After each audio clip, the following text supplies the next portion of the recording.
Have you ever heard of 600 series ECCNs?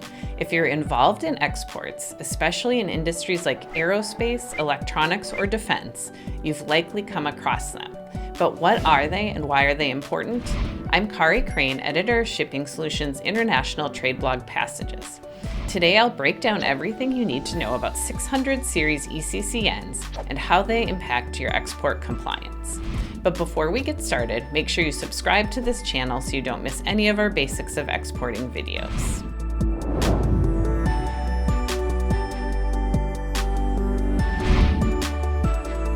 The 600 series refers to a special set of export control classification numbers, or ECCNs, on the Commerce Control List. They were created for items that were previously listed on the U.S. Munitions List, controlled under the International Traffic in Arms Regulations, or ITAR, and those covered by the Wassenaar Arrangement Munitions List. These items have since been moved under the Export Administration Regulations, or EAR, and now have their own special classification within the 600 series. For example, 5A611 is a 600 series ECCN. Why the change? Items on the USML are considered high risk because they have an explicit military or defense use. Moving certain items to the Commerce Control List under the EAR made it easier to export them to NATO allies and other friendly countries while still maintaining control over sensitive technologies. But just because they've moved from the USML to the CCL doesn't mean 600 series ECCNs get a free pass. In fact, they often come with stricter controls than other ECCNs.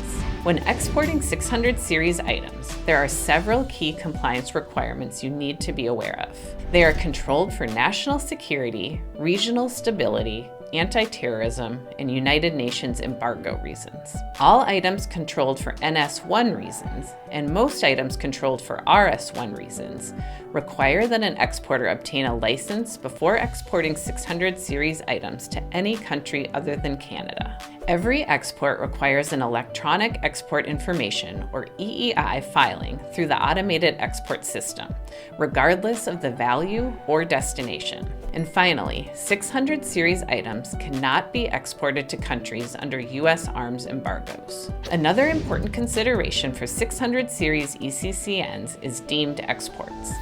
A deemed export happens when controlled technology is shared with a foreign national in the U.S. or abroad. For example, if you share information related to 600 series technology with a foreign national, and a license would be required to export that technology to their home country, you need a deemed export license. In addition to the 600 series ECCNs, you need to be aware of the 9X515 series of ECCNs. These codes cover items like spacecraft, related technology, and radiation-hardened microelectronics. They were once under the U.S. Munitions List, but are now controlled under the EAR. Like the 600 series, these items have special controls, and deemed exports of 9X515 technology are subject to the same strict requirements. So how can you make sure your products are classified properly and you're in compliance with 600 series ECCNs?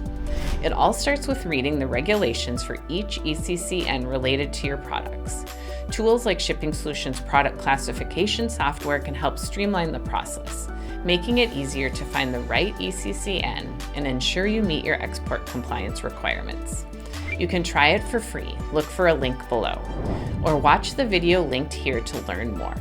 And if you liked this video, like it, share it, and subscribe to our channel for more videos sharing real practical advice for exporters.